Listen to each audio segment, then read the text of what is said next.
There are many, many multifaceted changes that occur with something like a switch to a state of ketosis. There's a lot of preclinical data out there, but human information is limited, but those trials are emerging. It's been really incredible to see how rapidly we are seeing an increase in the number of clinical trials related to this field over the past decade.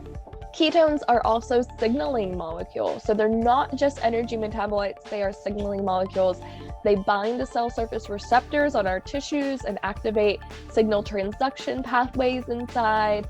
A state of ketosis is also associated with a reduction in oxidative stress. Free radicals or reactive oxygen species are these kind of highly reactive small molecules that bounce around in our body and perform some normal functions, but also when they get out of hand can damage things as well. And when you have too much of this, that's called oxidative stress. There have been a lot of preclinical reports showing that ketosis can reduce oxidative stress, and ketones in particular can reduce oxidative stress through a variety of mechanisms.